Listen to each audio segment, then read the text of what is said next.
Okay, Boo Boo Andrade won the fight. But I really feel it was more of what Vaness didn't do than what he did.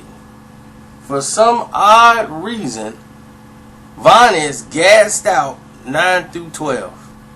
Lost 4 rounds and cost himself the fight. But let's start from the beginning. Coming out, Andrade was being very offensive, not caring too much about his defense. Was opening up a little bit too early. Felt he was controlling Vaness. And this was the part of the trap he ran into when he got caught by a good stiff left counter that put him on the canvas. And I was saying to myself, okay, it won't be long now. After that, Vaness was really focused on, I'm just going to get this kid out of here with one shot. And that's not the way you fight someone like Andrade. You got to put a jab out there. You got to make them think. And I'm saying to myself, what happened in this training camp? Like, this is your moment, and this is how you come out.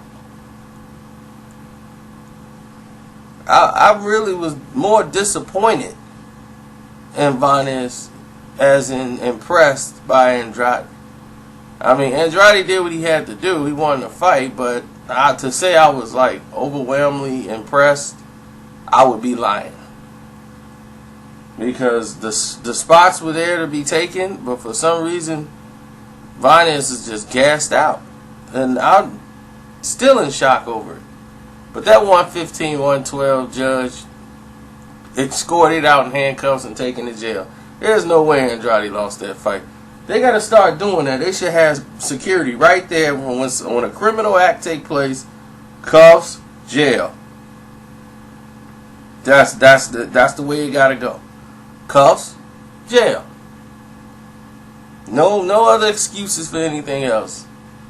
You can cut that right out. Now we move on to the fight that I thought was the main event.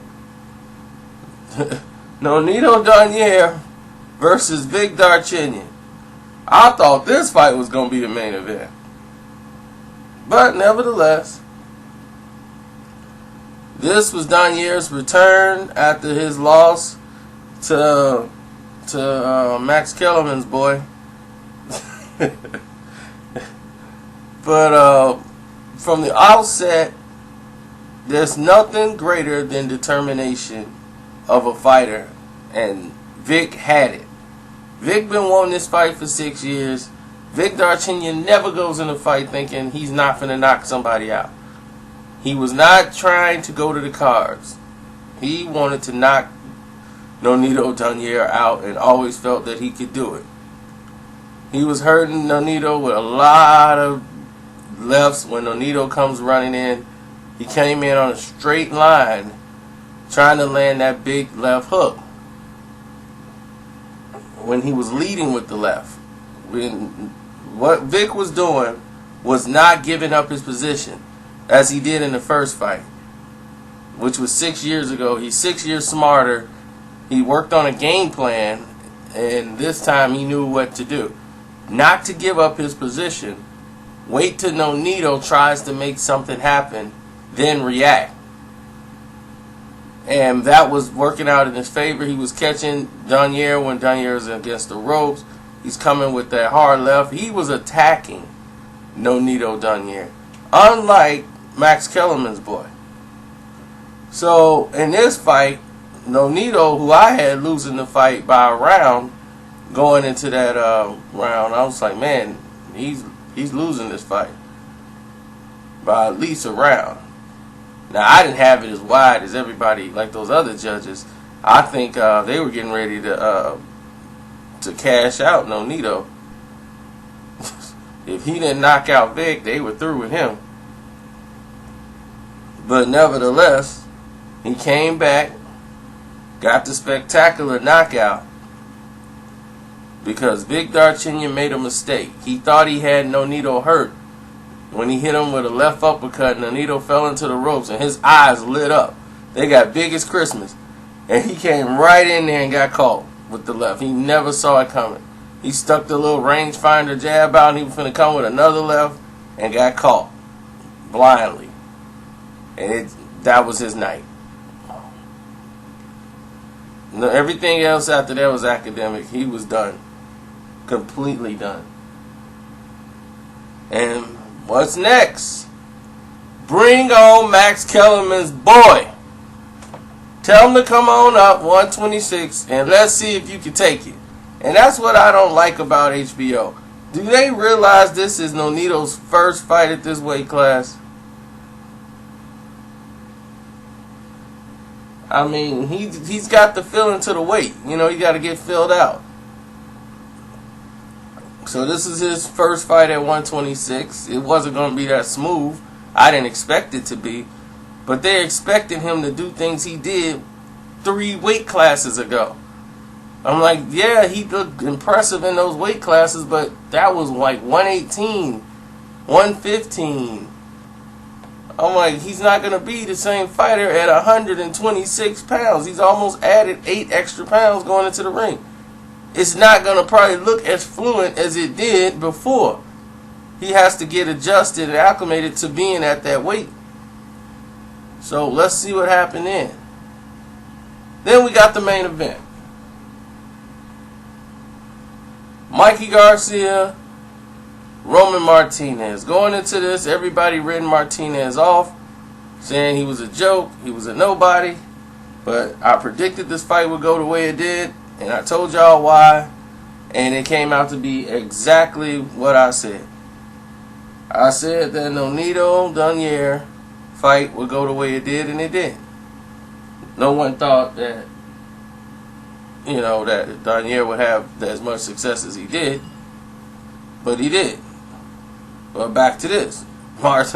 Rocky Martinez is very lanky, very weird looking, and Mikey is really solid, moving up to 130. And everybody's like, man, this is like a mismatch. You know, look how big this guy is. But what Rocky Martinez does very well is to get you to commit to throwing punches to him, where it looks like he's off balance and everything, but he's in a perfect position to land short shots. And that's how he ends up getting a lot of his knockdowns, and everybody else is hurt, and he normally gets people out of there when he catches them with these lanky, weird shots. He was throwing good overhand rights and everything else, and left counters, and he had the power to hurt Garcia, which he did. When he caught him with a counter right hand on the chin, when he was throwing a combination with a left, sweeping it with a right hook. He was more focused on landing a right than where Rocky Martinez's position was. And he just caught him on the button, and he went down. But ever since then, he went back to the jab, fought when he had to fight, and then switched the combination to what he should have been using, right hand, left hook. And my God, was he ever coming with the left hook.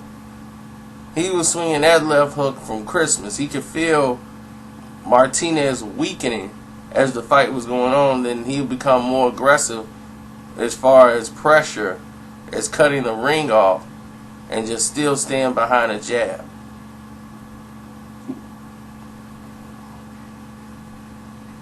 And eventually, it all paid off because he was hurt with another lead right hand, which was there all night. Lead right hand, left hooks. And by that time, Rocky was done. There was nothing he could do.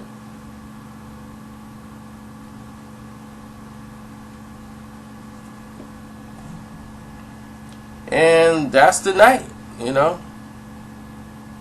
Where do Mikey Garcia go from here? Nobody knows. They're going to try to get Gamboa to come into the ring and cash out Gamboa. Then 50 Cent will be done. But can Gamboa win that fight? He's going to have opportunity. But what Gamboa is going to show up? Gamboa we seen 5 years ago? Or the Gamboa we see today that's hanging out somewhere fighting for $2,000 in Mexico?